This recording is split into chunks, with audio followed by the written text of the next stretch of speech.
Welcome to the Aerospace Advantage podcast. I'm Doug Birkey, Executive Director of Mitchell Institute.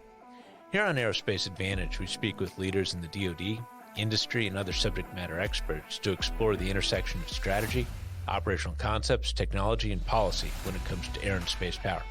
If you like learning about aerospace power, you're in the right place. So to our regular listeners, welcome back. And if it's your first time here, thanks so much for joining us. And as a reminder, if you like what you hear, please do us a favor and follow our show and give us a like and leave a comment so we can keep charting the trajectories that matter most to you. A few episodes back, we met with Major General Paul Rogers, Adjutant General for the Michigan National Guard, then Brigadier General Tom Donilon, Assistant Adjutant General for Idaho and head of the Air Guard there.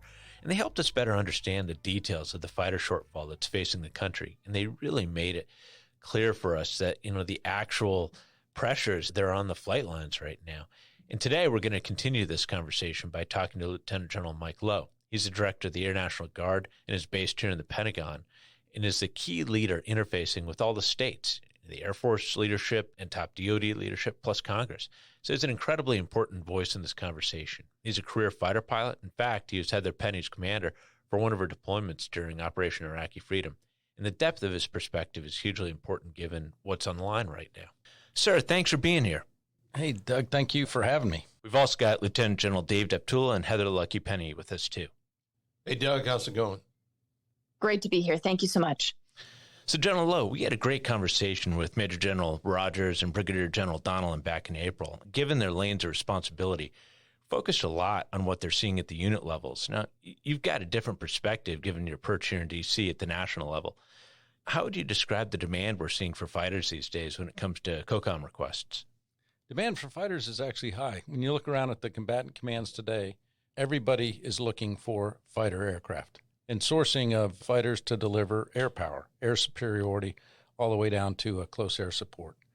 And what they're really looking for is a multi-role fighter. So when you look at that, the capacity, and the capability of the United States Air Force needs to both increase and modernize. And by capacity, we've had a couple of huge thought leaders on this. Commander of Air Combat Command has come out and said 60 fighter squadrons. And then back in 2018, we looked at force sizing for the United States Air Force, and it said 62 fighter squadrons. So both of those are there. For the Air National Guard today, we have 25 fighter squadrons, and it's 25 for 25 is a campaign. 4 of those fighter squadrons are training squadrons. We currently train in the F-15C, the only ones that actually provide F-15C. And then I currently have 3 fighter squadrons in F-16s. And so right now we got a recap plan for the F-15C squadron going to F-35s. Okay? And then the F-16 squadrons are going to stay in that because they're one of the primary 4 aircraft of the United States Air Force. And that's the training piece. And we need to keep the training capacity up and high because every fighter pilot we produce is another fighter pilot we can use for combat aviation. And then I have 21 unit-equipped fighter squadrons out there. Okay? And those 21 fighter squadrons both provide capacity for global force management as well as for sourcing of operational plans. I really appreciate that. And I'm glad you highlighted the training piece because obviously we got that fighter pilot shortfall and anything we can do to keep that capacity there is essential. So General Deptula, you've also lived this reality when it comes to high COCOM demand for fighters, and you've seen it from command positions. What's your take on it? Why does everybody keep wanting more fighters? The bottom line up front, Doug, is that no joint force operation can be conducted without some element of the Department of the Air Force. And that starts with air superiority, just as General Lowe mentioned. Air superiority is the paramount condition required for the entire joint force to be able to successfully operate. Forces on the ground, ships at sea, space and cyber facilities, logistics lines, and most forms of air power simply won't make it very long without protection from the sky. So if we want to actualize what amounts to about 99% of the rest of the defense enterprise, we'd better invest in fighters. And while some people say, look, the Navy and the Marine Corps have fighters as well, they do, and that's great. But Air Force fighters are unique, as every Air Force component fighter exists to support the combatant commander conducting joint force operations. That's not the case with the Army, Navy, or Marine Corps aviation. Those service aviation components have overriding organic assignments first before a combatant commander can access them. As a result, only Navy and Marine fighters in excess to their service roles participate in the joint fight, and therefore are only available to joint force operations in much smaller numbers than Air Force fighters. And as most of our audience hopefully knows, fighters also provide a wide variety of other missions. Like Mike said, strike, close air support, intelligence, surveillance, reconnaissance, escorting, combat, search, and recovery packages, base defense, homeland defense, and so on. If we were talking baseball, fighters would be the ultimate utility players. They cover so many key roles given their multi-role strength. So the net effect is a huge demand signal, and it's mandatory. These are not nice-to-have capabilities. If there's anything the Russia-Ukraine conflict illustrates, is how without air superiority, conflict devolves into trench warfare, and that's a recipe for disaster. I appreciate that, sir. General Lowe, where's the disconnect? If fighters are so important, then why are we falling short right now when the threats seem to be ramping fast and capacity is strained significantly? Yeah, I'm going to go into a lot of detail here. And if I lose somebody on this, I do apologize, because delivering air power, it is about a capacity and a capability problem. So let me just talk about the capacity and the reserve components, and that's both in the Guard and the reserve and what we do. And then we can go on to the active component after that if we'd like to. But in the Guard right now, I have 21 fighter squadrons. The reserves have 3 unit-equipped fighter squadrons. That is 24 combat-coded fighter squadrons to deliver to the joint force. Now, you'd think that would be ample, okay? But realize that I can't, in a normal force generation cycle, I can't access all of those fighter squadrons at the same time. Plus, I'm also conducting 24/7, 365 homeland defense missions with a number of those fighter squadrons. So between the global demands from the homeland, no longer sanctuary, and then the overseas demands, what you wind up with a 1-to-5 deploy, mobilization to dwell in the fighter squadron portfolio is at any given time, I can give 4 fighter squadrons between the Guard and Reserve to the joint force. That's global force management. Then as you look at sourcing operational plans and you look at the pacing threats that we have today between the People's Republic of China and Russia, those are going to be global conflicts where the homeland is threatened more than it is today from just rogue terrorist attacks. It could be threatened from cruise missiles, kamikaze missiles, the stuff that we're seeing going on in Ukraine. So if we're going to deter or try to deter, or if it goes kinetic with one of those pacing challenges, I have a simultaneity of operational plans that'll come together. We have to immediately conduct homeland defense, and that's robusting our current steady state homeland defense posture. Then we have to be able to project air power overseas into a theater of operation, whether that's in support of, say, NATO against a Russia threat, or whether that's in support of Indo-PACOM. And so right there, I have in the AFRIGEN model that we're all living under, that's active Guard and Reserve, about half of those forces will be available. So that gives me 12 fighter squadrons to source both homeland defense and the overseas fight. I have one that's getting in the prepare mode, okay? So they will come on, but they won't be that first wave. And then I have one that was just in the reset mode, okay, that is coming back. So at any given time, that puts a huge strain on the force. But that's not the full story. The capability story is the big one. And the legacy fighters that we have in the Air National Guard were designed and built in the 70s, 80s timeframe. At that time frame in our Air Force's history, we were looking at high-end, exquisite, more single-role operations than multi-role. And the single role I'm talking about is F-15Cs for air superiority and A-10s for close air support. Right now, they are of limited value, let's say in CENTCOM, when I go overseas. The A-10 can't perform NATO air policing missions, if you would. They can't perform a defensive counter-air role. Likewise, the F-15C can't drop bombs, and therefore it can't perform that multi-role that, say, an F-15E or an F-16 can. So now I've further limited my pool of available resources to both global force management and to source operational plans. So we absolutely need a modernization strategy and roadmap for the United States Air Force. We need the Air National Guard into F-35, F-15EX, okay, and then the concurrent and proportional fielding of the next generation air dominance fighter to the Air National Guard. So those are things that are required. Those things take resources. And so this limited pool of available for both global force management and for the O plans has brought us to the situation where we are today. So that's why hopefully between the budgets inside of the Department of Defense and over on the Hill, we can actually get after this modernization. No, it's absolutely huge, and I appreciate that. So, Lucky, you flew in the Air Guard for many years, and you've got some unique experience when it comes to the Homeland Defense mission. So I want to pull the thread on something General Lowe is referring to. You know, we know the Air Guard is important for meeting all COCOM demands, but why is it particularly important for NORTHCOM and Homeland Defense? The Air National Guard has long been essential to the defense of the homeland and to ensuring that COCOMs have the air power they need to execute the range of operations from partner engagement, deterrence, to full-up combat operations. And as General Lowe said, there is no sanctuary anymore. The homeland is no longer fully safe. Adversaries are investing considerable sums in the ability to strike the U.S. homeland directly, whether or not it's cruise missiles, ballistic missile strikes. Remember how excited everyone got over the Chinese balloon? That's quaint compared to the other systems and threats that they are developing. And let's remember, Homeland Defense is a no-fail mission. So here's the challenge today, is that when you take a look at the active duty, the Air National Guard, and the Air Force Reserve, our total force size is too small to fill the range of demands from Homeland Defense to the rest of the O plans. And we have to expect, again, as General Lowe said, that when one goes off, the rest will too. There will be a simultaneity of O plans which will exceed the combat capacity of the total force.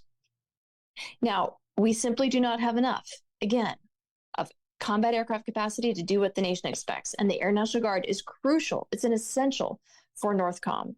So we have to get real about resourcing that demand. And that means recapitalizing capability and capacity.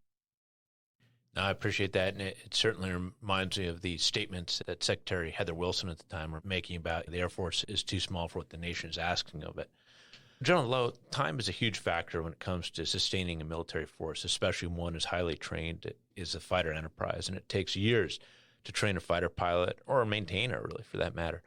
I think that's a key factor why the Air Guard is so important to the fighter enterprise. Can you speak to that? Sure. It is a huge strength of the Guard, longevity of service in one key mission. When you look at the 25 communities around the country that actually support fighter operations, they are part of that community. Okay? When you look at the Air National Guard writ large and our 90 wings and 180 communities around from Guam to Maine and Alaska to Puerto Rico, they buy into this Air Force mission, and they really do own it. And that's that community grassroots support of our United States Air Force. So that's key. When you look at the Air National Guard today, here's what we provide. We provide 30% of the combat power for the United States Air Force. And we're 27% of the fighter fleet. So the Air Force cannot fight and win our nation's wars without the Air National Guard. So that's probably the biggest statement. With that, we maintain the same readiness standards as the active component, but with a force that is at least 7 to 10 years longer in the tooth, more experience on that particular platform, F-16, F-22, F-35, than the active duty counterparts. Okay, so that longevity of service, both in the ops and the maintenance realm, allow us to maintain a high standard of readiness for the force.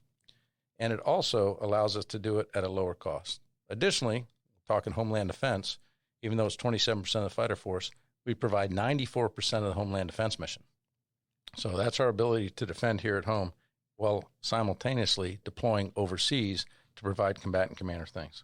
So all that put together is also the other part of the value of the National Guard is we do it at a lower cost because of our part-time construct. And there have been over a dozen, studies on the cost of the Guard and Reserve models and everything else. And all of them have come up with about 34% of the cost of an active duty squadron. That is the average that all of these have come up with.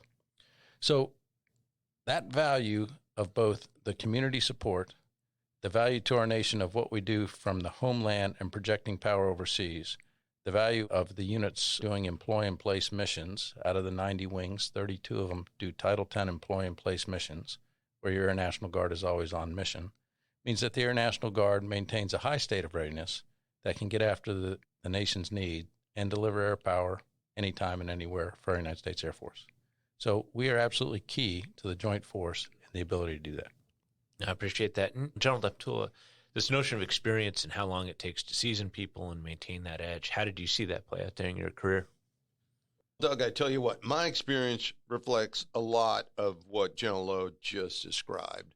Matter of fact, we were chatting just before we came in here for this podcast about my experiences back when I was the director of operations for Pacific Air Forces. And there was a big international exercise, and the active duty Air Force elements had to drop out, or a good portion of them did. I happened to be flying with the unit there in Hawaii at the time. I went down to the squadron and said, hey, can you guys fill in for this operation? Make a long story short, the short answer was yes, and they were able to secure the airlift, the appropriate airlift, and the appropriate tanker support as well. So the fact of the matter is that stewarding human capital is a big part of the fighter equation. It's not just about the airplanes, and while headlines often focus on the aircraft, it's crucial to remember that it takes pilots, maintainers, and a broad array of other highly trained personnel to operate the fighter enterprise.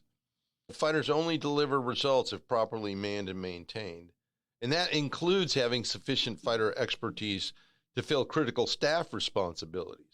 Right now, the fighter pilot shortage is so severe that the Air Staff, Joint Staff, and critical planning positions on combatant command staffs simply don't have fighter pilots to fill them. Not to mention that there are virtually no instructors with fighter experience at many of our professional military education schools simply because the fighter pilots are not available. For example, we've had air campaign planning and programming accomplished by people in non-combat specialties. Now, the Air Force currently faces a shortfall of around 1,900 pilots. That's a gap that's persisted for many years. Worse shortfalls exist within aircraft maintenance, especially as older airplanes stay in the inventory past planned projections. This means existing personnel are not able to transition a new aircraft like the F-35, which then adversely impacts readiness rates. And as General Lowe stated, where you retain your expertise is in the Guard and Reserve. So that's absolutely an important and critical element that we need to remember when folks get too focused on efficiency and forget about effectiveness. And it's also worth noting that these shortfalls exist during peacetime, which suggests the Air Force would face severe challenges handling wartime demand surges as well as force attrition. It's long past time for the Air Force, the Department of Defense, and Congress to tackle these shortfalls with concrete actions. This includes assessing talent retention efforts, training capacity, force sizing, as well as manpower sizing. Now, that applies to both the Guard and the active duty, but these are critical issues. I think the biggest takeaway here is that the Air National Guard is absolutely a key element in being able to retain the expertise that too often the active duty Air Force is losing. I appreciate that, sir. So, Heather, one area I think where we really want to applaud the Air Force is their focus on pursuing new solutions. So collaborative combat aircraft, or CCAs for short, and they're an example of that. We talk about that a lot at Mitchell. So this is a next generation uncrewed aircraft technology. It's going to likely augment fighters. And like I said, we're huge fans, but why is it important to build manned fighter capacity today in balance with this forward-leaning technology? Doug, as you said, CCAs, or collaborative combat aircraft, that is going to be essential for the way that we fight in the future. And General Deptula mentioned one of the reasons why, and that is simply the fighter pilot shortfall. We do not have sufficient fighter pilot capacity or combat pilot capacity to be able to meet the demands of the COCOMs at a pure conflict, right? So in many ways, these CCA will be the little wingmen for manned fighters. Now, we have to understand that a lot of these operational concepts, how they're going to play together, they really haven't been developed yet. And a big reason why is because the CCAs themselves have not been developed yet. There are a lot of good ideas. There are some test platforms. There are some artificial intelligence companies that are leaning forward in how they model and simulate how these CCAs would behave and how their brains or agents would work. But these are all right now still research and development projects. So we need a baseline of capacity for today and the rest of the decade, because remember, even if we're able to maintain the manned fighter capacity today or even grow it, the demand when we go to a peer conflict will be even higher. So it's important that even though we, again, applaud the Air Force for what they're doing with CA, we need to realize, A, that these unmanned collaborative combat aircraft will not replace humans in the battle space. And that's critical because it's that experience, that expertise that General Lowe and General Deptula talked about that is so crucial to a combat edge. But what they will do is augment the capacity. Now, again, even if we were able to accelerate how quickly we develop and then begin to actually field these aircraft, and again, none of them are actually flying around testing and fielded, but even when we can accelerate that, there's going to be a learning curve. There's going to be a learning curve when we finally put those CA in real airspace with real pilots, not super test pilots, but with real pilots, young lieutenants and so forth. There's still going to be a learning curve. We can kind of look back at what it was like when we fielded air-to-air missiles and they didn't perform as intended. You know, not only was there a trust gap and pilots didn't fully understand how to operate those missiles, but it's actually the missiles had really low probability of kill rates. The missiles weren't really good. They missed more than they hit.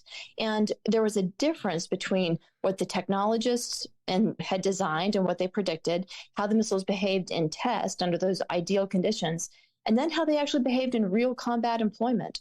So that learning curve requires a pad of functional mission capability. So we can buy more maneuvering room in terms of time as we begin to mature those capabilities. But I believe that we need to grow our manned fighter capacity as well as augment that capacity with CCA. CCA will do lots of really great things, but they're not going to be able to do it without the human. That's a really important key point there. So General Lowe, we explored this a bit with General Rogers and General Donellan, but what's the solution path for helping add the fighter capacity we're talking about here? As I look back over history, you got to look at where the Air Force has come for different platforms like B-2, F-22, and even more recently, the F-15EX, and where we're going in that one. But divestment before investment leaves gaps. We can't commit future Congresses to those investments. When you look at it right now, we're on a great path to get 72 fighters a year, but that should be the minimum. We already talked about the capability gap we have. Right now, there are 3 large-scale production fighters in the United States. They're F-35, F-15EX, and we're still producing F-16s for the overseas FMS market, foreign military sales market. So that key capacity of the United States to rapidly mobilize and increase that comes with more resources. We continue to advocate that inside of the building and down all the way through OSD and CAPE and the White House. And then, obviously, you mentioned it, General Rogers and Brigadier General Donellan, they're out on the Hill, as they should be, in the National Guard, asking how do we modernize our old A-10s? How do we modernize our old F-15Cs? How do we modernize our old pre-block F-16s into modern fighters like NGAD, F-35, and F-15EX? So those are all going through there, and it takes resources, which means let's look at the National Defense Strategy. Let's do an analysis on a National Defense Strategy. Let's look at each of the components and the services and go, okay, where should we be investing? Are we truly serious that Homeland Defense is number one? Are we truly serious that, hey, our number one pacing challenge is the People's Republic of China? When you look at those two, they should be absorbing the majority of then the investment dollars to the future. And that's where the Secretary of the Air Force, Secretary Kendall, has been so key on the OIs, the operational imperatives, the research and development and testing dollars to get after the OIs, to get after NGAD, to get after B-21 family of systems, to get after a space order battle. Those investments into how we are going to deter the next conflict from ever happening, because an adversary will see zero weakness in our United States Air Force, which will then deliver zero weakness in our joint force in that presentation. We just need to get the resources in the right position to actually operationalize a national defense strategy. That's incredibly well said. General Deptula, Lucky, thoughts on this? Yeah, Doug, first, great remarks, General Lowe.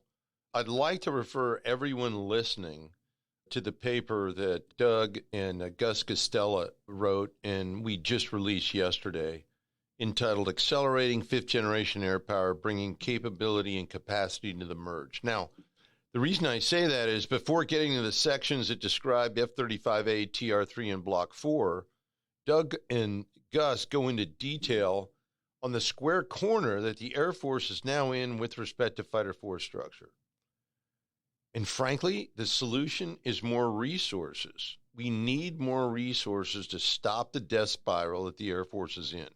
The reason the Air Force is now the oldest, smallest, and least ready that it's ever been in its history is because the Department of Defense has prioritized the Army and the Navy ahead of the Air Force for 31 years in a row.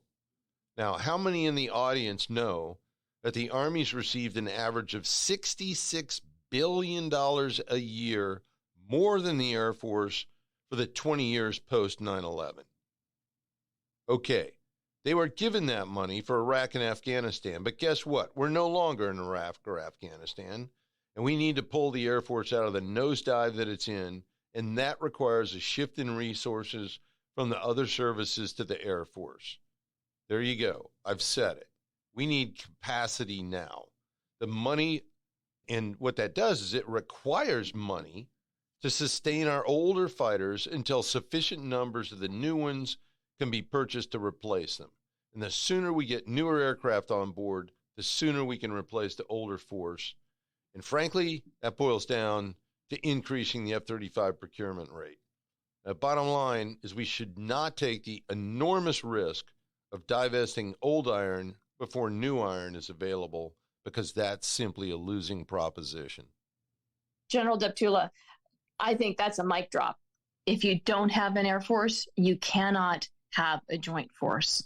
And divest to invest is a losing proposition, not only because you'll never get those jets back, but you lose all the experience and expertise of the pilots and maintainers and everyone else involved in those combat operations when those jets go away. So we simply cannot divest to invest. And what that means is you got to buy now, and you got to buy a lot now. So shift those resources and make sure that we have an Air Force, a total force that can not only meet the demands of the COCOMs, Homeland Defense, and the Indo-PACOM theater, but ensure that we're able to deter, shape, and win. Heather, let's continue the conversation here. Part of the solution here is the industrial base as well. How does that stand? Is there the capacity to surge that kind of production? This is a really great point. No, we do not have the industrial base capacity necessary to surge production. The capacity is so thin, and part of the reason why is because the Department of Defense has asked defense contractors to be as efficient as possible, as lean as possible. And so they did as directed. And that means that they don't have the spare capacity to surge production. And we are seeing this in Ukraine, where we're trying to surge production of missiles and bombs. I mean, Raytheon just brought back a bunch of their retirees in their 70s so they can teach the next generation how to build surface-to-air missiles. So this is a problem that the United States has because we have not thought about what demand signals a pure conflict would require of us. As General Lowe mentioned, we've got 3 fighter lines today, F-35, F-15EX, and F-16. And they don't have additional capacity. There isn't the tooling, there isn't the manufacturing space, so the floors, the warehouses, and there's not the workforce, and there's not the supply chain necessary to be able to surge that production. So what does that mean? Not only are we seeing a global demand spike because everyone now who's been deferring recapitalizing their air forces is going, oh, holy cow, look at Russia, look at Ukraine, look at China, we better get modern today. And so they're putting in their production orders, right? I think someone said Putin is the best salesman for F-35 ever.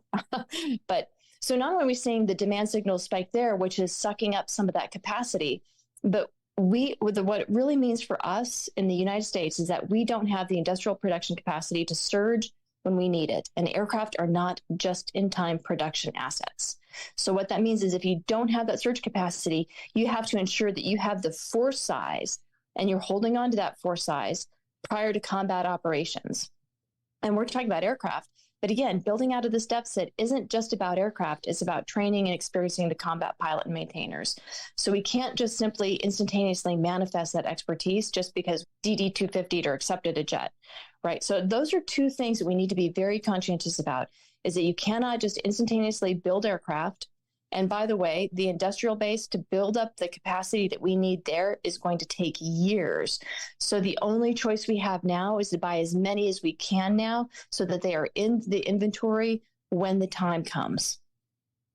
So, John Deptula, this brings up a good point. We often hear from DoD leaders that we don't have to worry about our own capacity because we've got allies to augment our forces. And you recently testified before the UK Parliament about fighter aircraft modernization. What were your main takeaways on the notion of allies and this bolt-on capacity boost idea? Well, first, Doug, is I think everyone realizes, at least in the United States military, that allies are absolutely crucial. There's no question about that. We're never going to go to a fight without our friends and partners and allies. However, for too long, the Department of Defense has used that as a cover to defend cuts that, frankly, are too aggressive as a means of hitting budget targets. People saying that need to realize that allies are going to have their own organic requirements first and foremost. Look at Japan, for example, a great fifth-generation partner nation. However, they're going to be focusing a good number of their F-35s on the homeland defense of Japan. They'll have to. And that may not leave as many spare aircraft or available aircraft to meet combined combatant command requirements, especially for offensive power projection at range. And then added to all of this, nearly all our allied partners took way too much risk downsizing their air forces after the Cold War. If we think the United States Air Force is in bad shape, which it is, we need to look at some other countries to really understand the scale of the problem.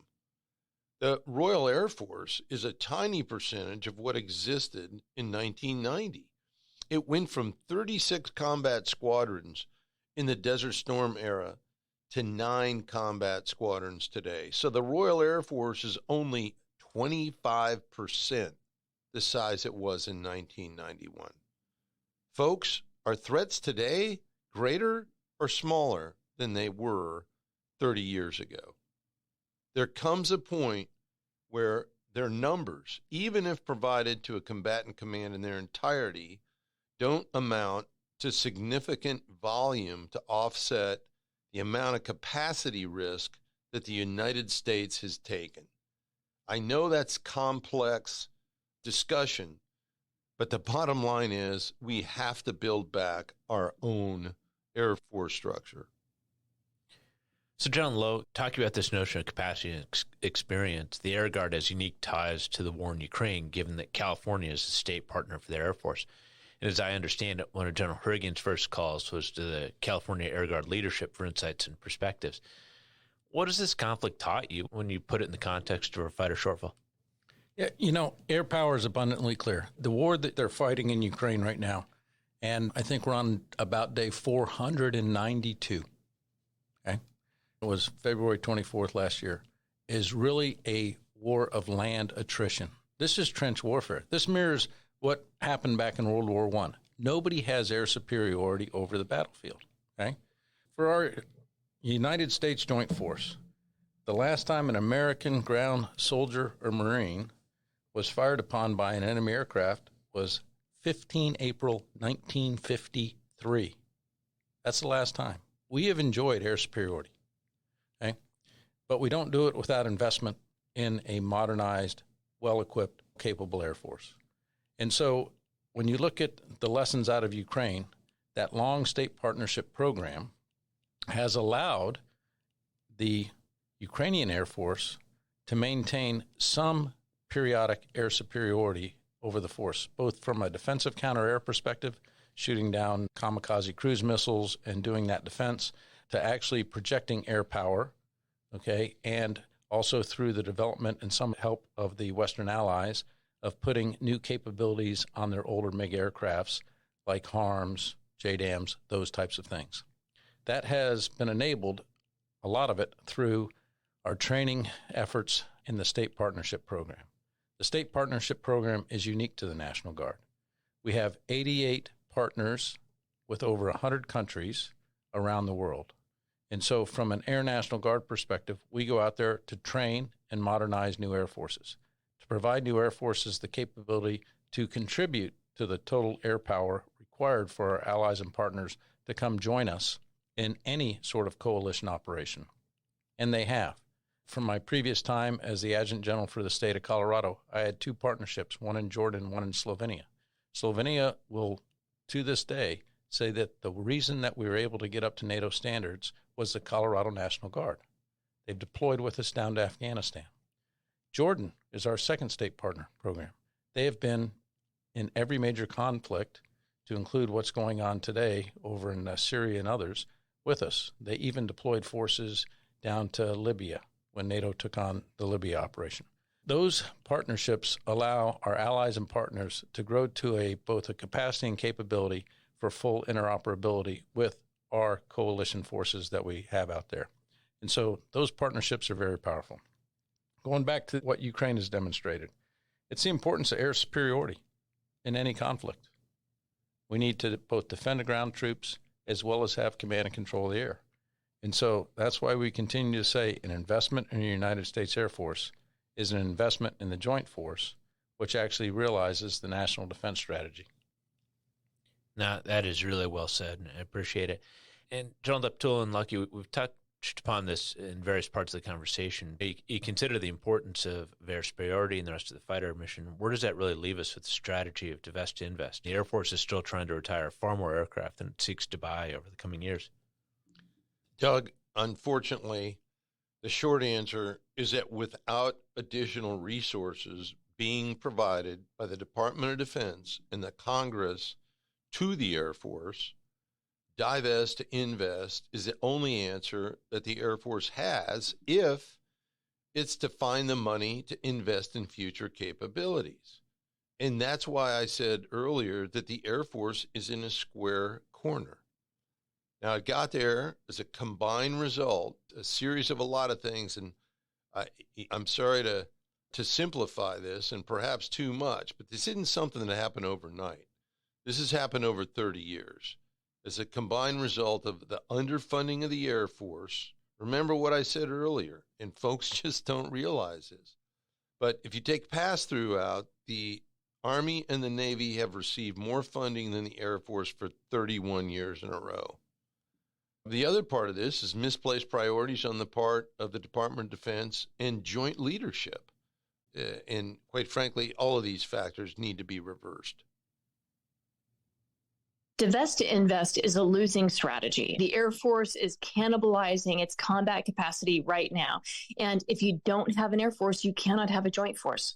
As General Lowe said, we're seeing that in Ukraine, where without air power, without air superiority, they're having to fight land combat of atrocity. They're having to fight a land warfare of atrocity and attrition. And that's expensive, both in blood and treasure. So divesting is not the answer. And also, when you divest, when you shrink your force, guess what? The COCOM demand is not getting any smaller. So we're just spinning the remaining forces harder. So in a resource-constrained environment, and oh, by the way, the Air Force does need to have more resources so it can get the capability and the capacity that it needs.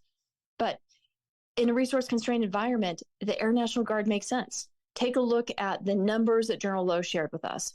Why would you not put forces in the Air National Guard? Because when they're in garrison, you get those cost savings, but you still have that capability and you still have that capacity. Okay, so I get the problem. You guys really hit that hard, but how do we know when solutions are adequate here, and how is this going to work with the new budget caps? The current Air Force leadership should be commended for getting to a procurement rate of 72 fighters a year in FY24. But it needs to grow more than that given the scale of the problem. To this point, we're talking at least 100 Air Force fighters per year. And I believe it will take 109 per year to ultimately get to a fighter average age of 20 years, which some of us would tell you is too long anyway, but it's a heck of a lot better than 40 years, which is where some of our fighters are. The real measure of success, Doug, is going to be when we stop having catastrophes like we saw at Kadena this past fall, with fighters absolutely having to retire, no direct backfills, and a smaller force stretched even thinner, having to fly rotations to maintain presence in that area of the world. Regarding the budget caps, this is where the Department of Defense has to step up and take a cost per effect approach, looking at trades across all the services, not just inside each of them. If there's money to spend on long-range, land-based, surface-to-surface hypersonic missiles that cost $50 to $60 million a shot, then there's maneuver space to assess where better value can be realized across the defense enterprise. There, I've said it, but this is the kind of valuation and analysis that has to be conducted. Department of Defense needs to reverse the question when they look at this. What's the cost of failing to have capable fighters in sufficient numbers? The answer is the joint enterprise is simply not survivable or effective without them. So, General Lowe, we've emphasized that the Air Guard here is a seamless part of the solution, but there's an important differentiator, and that's cost. And you've spoken to this in various parts of your answers. Fundamentally, the units don't cost as much when they're at home station. And let's be honest, this fighter problem is all about money. We've hit that a lot here. So walk us through that math specifically and why it's so important. Okay, I'm actually going to start with value, because really that's what the Air National Guard provides for the United States Air Force, provides for the United States of America, and that's the true value of the Air National Guard. So when you look at the Air National Guard Day, and I'll just run over some numbers with you, because I talk about them a lot, especially when I'm over on the Hill, but the Air National Guard is the largest major command in the United States Air Force. It has 108,400 airmen that are trained and equipped to fight and win our nation's wars. We're organized in 90 wings, with over 180 installations in 159 communities, and that's around the United States of America. We conduct 94% of the Homeland Defense mission today, the nation's number one priority as laid out in the National Defense Strategy. We provide the Air Force 30% of the Air Force combat power across all core functions. That's from nuclear bomber operations all the way down to cyber space operations, intel, space. It's about 38% of the Air Force wings, 21% of the Air Force's airmen, and it's less than 10% of the Air Force's budget. So that's a value proposition. One step of it. We talked about what we give for that 10% of the Air Force's budget. But the real value is in the experience of our operators and our maintainers. Our longevity is unmatched. We historically retain, after the initial pilot training commitment, 89% of our pilot force. So we put them through UPT, we bring them back to a unit, we season them, we deploy them, we do everything we can, and we're retaining 89% who have lots of choices right now, especially when you look at pilots with the draw of industry, airlines, or anything else. Okay? Our UPT graduates right now average almost 19 years of service post-UPT production. So that means they've already spent over 20 years with us. And they're still retirement eligible, and they're still want to serve the United States Air Force and the Air National Guard. Those historic retention rates for the high skills that we provide are absolutely essential, and that's the value of the Air National Guard. Okay, so when I look at the Air National Guard, we are an indispensable combat force for our United States Air Force and for our joint force. And we maintain that ready force that's ready tonight. We're the first military responders for our nation, whether called upon in the state or called upon by, obviously, the NORTHCOM commander for Homeland Defense. We're the first nation's responders. Think about that as we go through this.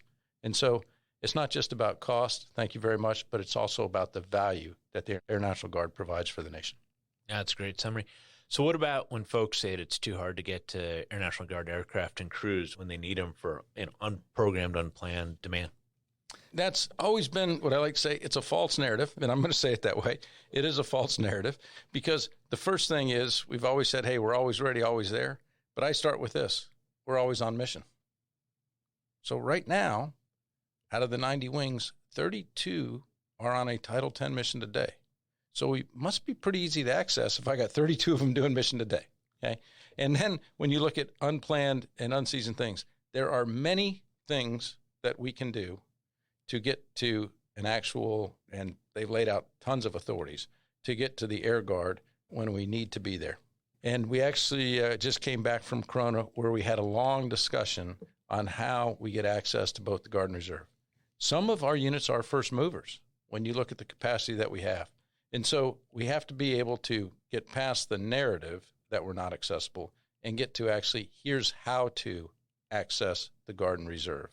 And so the education programs that Air Education Training Command is going through, they're actually revamping their syllabus. We've taken it on at the highest levels to make sure that all the MAJCOMs, the numbered Air Force commanders and that actually know how to do this. And then you look at the authorities that Congress has laid out, and one of the most recent ones is 12304. And I say it's recent, it's over a decade old. So this was back in 2012. This is for just about anything we do. The other services use this routinely. The nice thing about being an adjutant general, I saw what the Army has done. And so when you look at K4 or Sinai or even Spartan Shield, Defense of the Arabian Gulf, whole units of the Army Guard are going over there all the time. So the authority, 12304, very easy to get to access. We could do almost anything in 12304, and it is an involuntary mobilization up to 60,000. So when you look at, again, the Air Force generation model and the ready forces, you look at 108,000, half of those are available for ready or commit at any one time. You can access essentially all the readiness of the Guard that you need right through the authorities that we already have. So we just have to educate folks on that, yes, the Guard is accessible.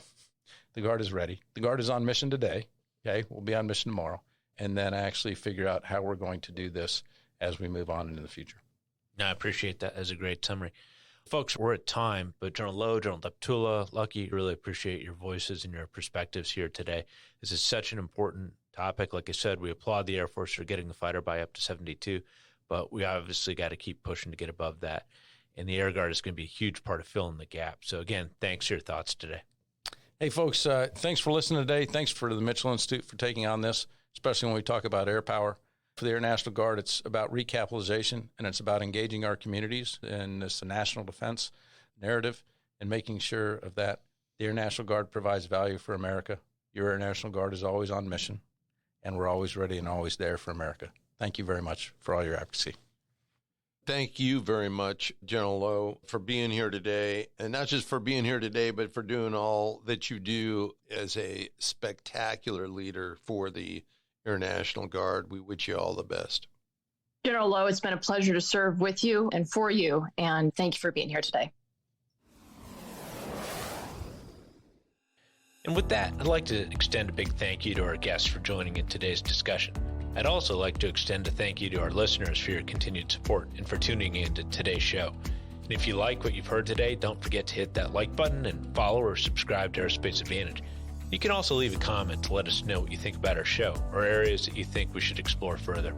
And as always, you can join the conversation by following Mitchell Institute on Twitter, Instagram, Facebook, or LinkedIn. And you can always find us at mitchellaerospacepower.org. Thanks again for joining us. We'll see you next time.